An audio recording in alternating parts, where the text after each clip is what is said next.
हमारे साथ सज्जाद भाई हैं, ये एक्सीलेंट ग्रुप ऑफ इंस्टीट्यूशन के प्रिंसिपल हैं। अल्हम्दुलिल्लाह, सुभान अल्लाह तो कह दीजिए।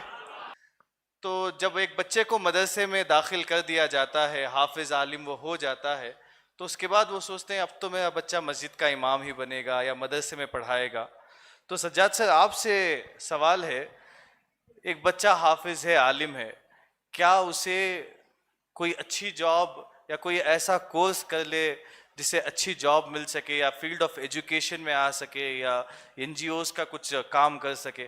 आप कुछ रहनुमाई फरमाएंगे तो मेहरबानी। अस्सलामु अलैकुम वरहमतुल्लाहि वबरकातुह।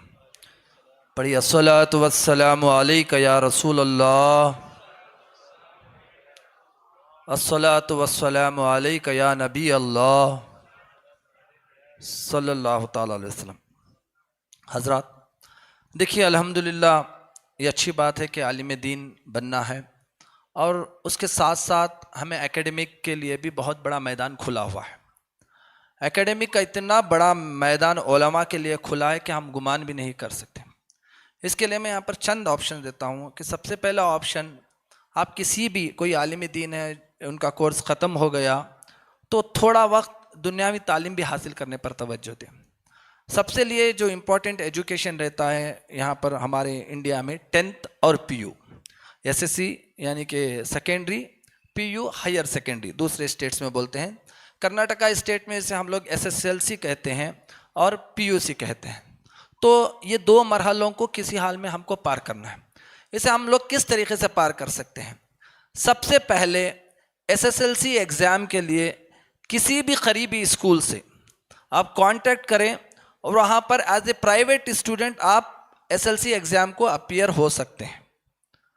आप उसकी कोचिंग, आप कहीं भी ट्यूटोरियल्स ले सकते हैं, या नहीं तो आज YouTube के दरवाजे खुले हुए हैं, सारे कोर्सेस YouTube चैनल्स पर अवेलेबल हैं। आपको किसी टीचर की ज़रूरत ही नहीं, अगर से YouTube में तमाम कॉन्सेप्ट्स को वीडियोस के ज़रिए से आप वॉच कर लेंगे, देख लेंगे, तो इंशाअल्लाह तबारक व तआला आप SSLC का एग्ज़ाम आसानी से पास कर सकते हैं, पहली चीज़। और PU के लिए आप SSLC पास होना ज़रूरी है। फर्स्ट PUC आप स्किप कर सकते हैं। सेकेंड PUC के लिए डायरेक्ट प्री यूनिवर्सिटी को, सिर्फ जिसकी फ़ीस 1,500 या 2,000 रुपये है, आप PU बोर्ड को जाएंगे, वहाँ पर PUC के लिए फ़ीस बनेंगे और एग्ज़ाम को बैठ सकते हैं, और क्या ही ट्यूटोरियल्स ले सकते हैं सेकेंड PUC के लिए, या YouTube आपके लिए ओपन है। ये अगर से आप रेगुलर स्कूल से लेना चाहते हैं। तो दूसरा एक आसान, बहुत ही आसान है इंडिया की तरफ से, और वो सेंट्रल गवर्नमेंट से रिकग्नाइज्ड है, मिनिस्ट्री ऑफ HRD से रिकग्नाइज्ड है, जिसे NIOS कहते हैं, national institute of open schooling. ये डिस्टेंस लर्निंग है। इसमें 5 सब्जेक्ट होते हैं। 4 सब्जेक्ट आप अपनी मर्जी के, चाहे आप इकोनॉमिक्स हो या मतलब जो 10th के लिए है, ये SSLC और PU के लिए रहता है। वो 10th स्टैंडर्ड आप इजीली पास कर सकते हैं। आलिम दिन के लिए 4 सब्जेक्ट्स वो अपनी मर्जी के कोई भी चुन ले, और 1 सब्जेक्ट उर्दू रख ले, ताकि उनका उर्दू रहता है। तो 4 सब्जेक्ट्स के लिए बुक्स वगैरह आपको घर पे आ जाते हैं। उसके सेंटर्स हर जगह मौजूद हैं जहाँ पर आप जाकर एग्ज़ाम दे सकते हैं, और वो NIOS बहुत ईजी होता है, और उनके लिए है जो स्कूल नहीं जा सके। ये गवर्नमेंट ने बहुत अच्छा ऑप्शन किया है। NIOS से आप 10th पास कर लेते हैं, बहुत ही आसानी, उसका एग्ज़ाम भी बहुत ईजी रहता है। वो पास होने के बाद आप हिंदुस्तान की कौन सी भी कॉलेज में एडमिशन ले सकते हैं, first PUC, second PUC, graduation के लिए। और यहाँ तक कि इसके बाद इसमें सेकेंड PU का भी ऑप्शन, सेकेंड PUC का भी उन्होंने ऑप्शन रखा है। आप कॉलेज को एडमिशन नहीं लेना चाहते, सेकेंड PUC के ज़रिए आप NIOS से कीजिए, NIOS से सेकेंड PUC कीजिए। करने के बाद आप नीट के एग्ज़ाम को अपीयर हो सकते हैं। Very nice.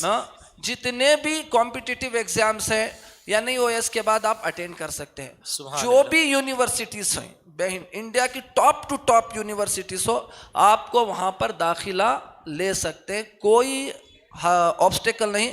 बाज़ लोग कहते हैं कि वो डिस्टेंस लर्निंग है, उसका इतना इम्पैक्ट नहीं, गलत है, आप कर सकते हैं।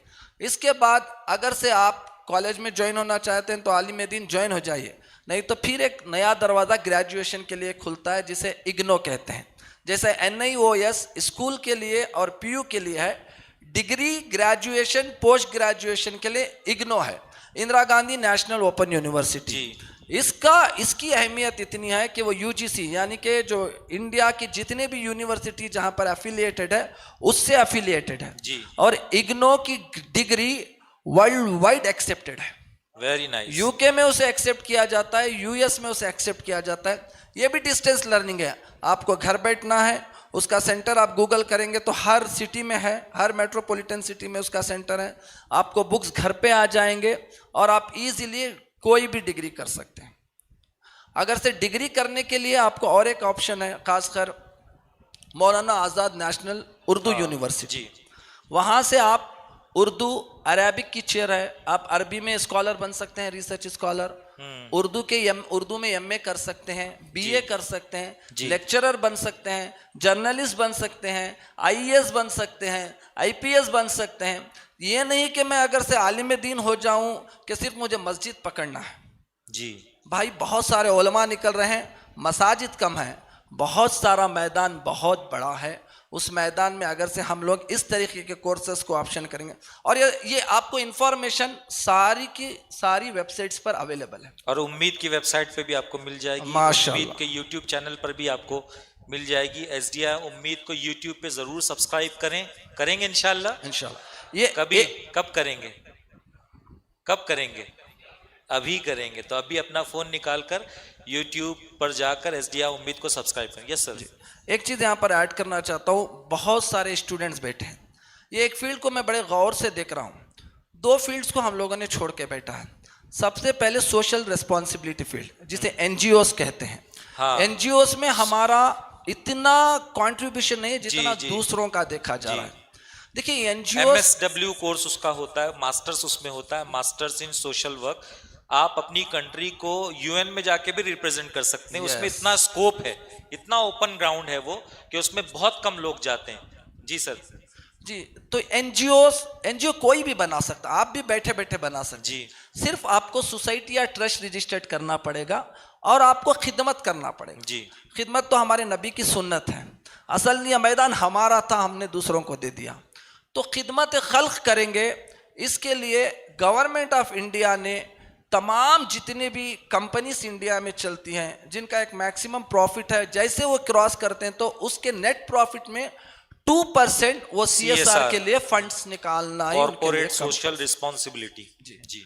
और आपको पैसा मिलेगा, आपको तमाम सहूलतें मिलेंगी, गवर्नमेंट स्कीम्स भी मिलेंगी और सीएसआर फंड भी मिलेगा, जिससे हम अपनी कम्युनिटी को ग्रो कर सकते हैं, डेवलप कर सकते हैं, आप अपने इलाकों को डेवलप कर सकते हैं। और ख़ासकर ये ज़्यादा सा फंड एजुकेशन, हेल्थ और क्लाइमेट के लिए आज चल रहा है। आप ये पैसा सीएसआर फंड्स लेकर आप मुख्तलिफ शोबात में इस्तेमाल कर कर उम्मत मुस्लिमा को इसका फ़ायदा पहुंचा सकते हैं। और दूसरा, नौजवान बच्चे यहाँ पर हैं, फेलोशिप प्रोग्राम्स शुरू किए हैं। इसके बारे में किसी को मुस्लिम बच्चों को पता नहीं। फेलोशिप प्रोग्राम जैसे कि अशोका फेलोशिप प्रोग्राम है, Teach for India fellowship programme है, गांधी फेलोशिप प्रोग्राम है, यूनाइटेड नेशंस के कई सारे फेलोशिप प्रोग्राम्स हैं। अगर से आप ये सब फेलोशिप प्रोग्राम को अगर से अप्लाई करेंगे, आप सेलेक्ट हो जाएंगे तो आपको माहाना इंटर्नशिप के जो तनख्वाह रहती है 40 से 50 हज़ार तनख्वाह मिलेगी। जी। और ये फेलोशिप प्रोग्राम ट्रेनिंग है, एक्चुअली आपको ट्रेन किया जाता है कि किस तरीके से आप सोशल रेस्पॉन्सिबिलिटी को अच्छे से निभा सके, माशाअल्लाह, किस तरीके से सोसाइटी में आप काम कर सके। आपको ट्रेनिंग भी मिल रही है, पैसा भी मिल रहा है, ये खैर। और तो ये प्रोग्राम सर ने जो बताए ये तो बहुत शॉर्ट है, आगे प्रोग्राम कंटिन्यू है, लेकिन उसके लिए आपको स्टॉल पे आना पड़ेगा। आप आएंगे ना इंशाल्लाह? स्टॉल पे आके सज्जाद सर से आप जरूर मिलें और बाकी और भी फील्ड्स की मालूमात दें। हम लोग सर नेक्स्ट क्वेश्चन की तरफ। Okay, thank you. एक पॉइंट यहाँ पे मैं ऐड कर